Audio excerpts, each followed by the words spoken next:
Okie doke. I decided to name this lecture The Shining, the Coda lecture, because I hope,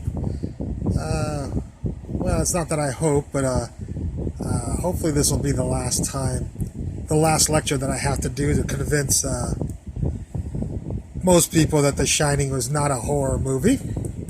And I do this with this last lecture by showing you just how ingenious Kubrick was and how stupid we were to not notice what he was saying. So let's begin this with noticing that, there's a long sequence at the beginning of the movie with the interview of Jack Nicholson by the hotel manager. And it goes on and on. The interview is long, so obviously Kubrick wanted to get a point across that Jack Nicholson is getting a job. So that's, very evident in the interview. And by the way, I think I've mentioned it before that when Kubrick labeled the sequence the interview, he of course meant all three characters. Main characters are being interviewed. Jack Nicholson is being interviewed by the hotel manager. Danny is being interviewed by the doctor when he gets blacks out, and then Wendy is being interviewed, of course, by the doctor when she after she interviews Danny. So all three main characters are actually being interviewed in the sequence titled The Interview.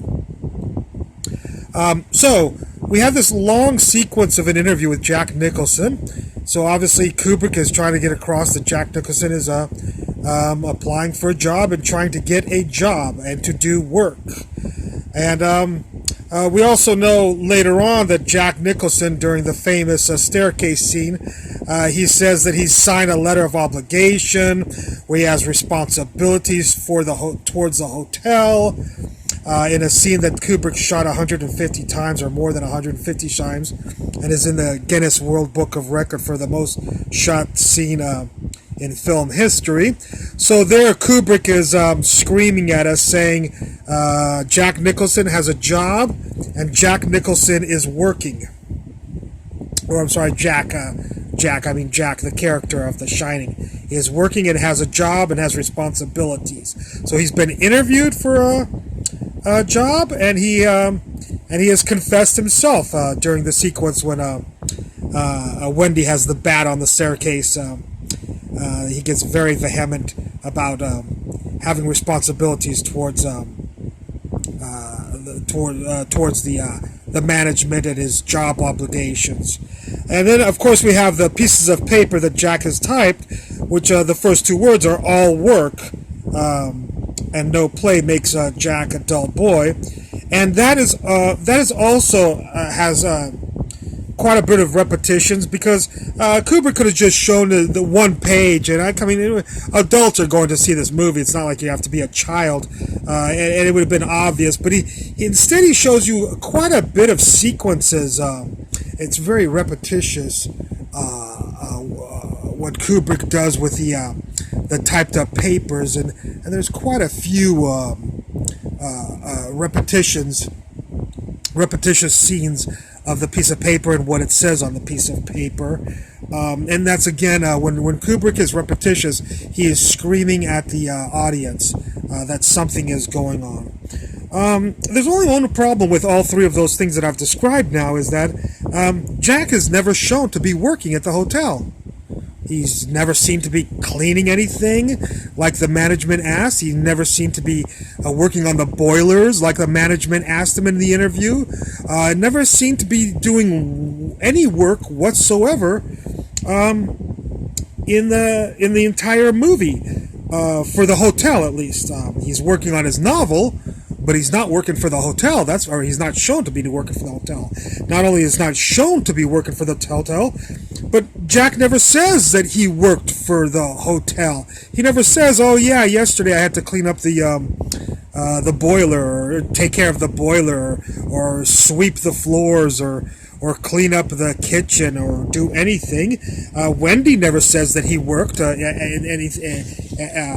the hotel. She never says, "Oh, thank you for taking care of the boiler yesterday so I didn't have to." So she never mentions that he works during the hotel. And when Wendy brings Jack his breakfast the first night that I guess he spends there, or maybe it's a month later, whatever it is, she says that she wants to go for a walk, and Jack says, well, he better get some work done, and by work he means getting some writing done. He doesn't say, I better get some work done and go take care of the boilers or vacuum the rugs or dust the bookcases or whatever, or the pictures. He never says, I want to do some work on the hotel that he's being paid for and that he's obligated for, and then he screams at Wendy when she has the bat. He's screaming at her that he has these obligations, which he is never shown to execute during the entire movie, or anybody says that he's done these responsibilities that he's supposed to do. Jack also is talking to Danny, and he says he on the bed in the sequence, and he says that he's tired, and Danny says, well, why don't you go get some sleep? And he says, there's too much to do. But he's not doing anything, and he never does anything, About the only thing that he does is, again, he's writing his novel. Wendy also does no work for the hotel, except that she is doing. There's only one sequence when any person in the family is shown to be doing work for the hotel, and it's very interesting that it's Wendy is checking the boilers when there's the fade edit from the moon room per se. During the moon room sequence, when Danny is supposed to go into the room 237, it fade edits to Wendy monitoring or checking out the boilers with a pad, and I've already described that in one of my lectures, so you'll have to go watch that there. So the whole point of this is that Jack is not seen to be doing any work whatsoever. This is not a horror movie that Jack did no work. That's not it's not a horror movie. This is Kubrick screaming at you, all work and no play makes Jack a dull boy. What it's saying is that since Jack, if you work and you don't play, again, the word dull doesn't mean uninteresting, and in this interpretation, I believe it means that all work and no play makes Jack a stupid boy, and by Jack I meant Jack as in John F. Kennedy, when he said that he wanted to go to the moon, and that if you tried to work at trying to go to the moon, it would never happen, but if you play it or fake it to go to the moon, then John F. Kennedy is not seen to be an idiot for saying that he wanted to go to the moon. But what this sequence shows you that is, since we never see Jack working, then Jack only plays. And if Jack, then the saying has to be reversed, and we say that, therefore, since Jack doesn't work and he only plays, then he's the opposite of a dull boy. He's a genius, or he's figured something out.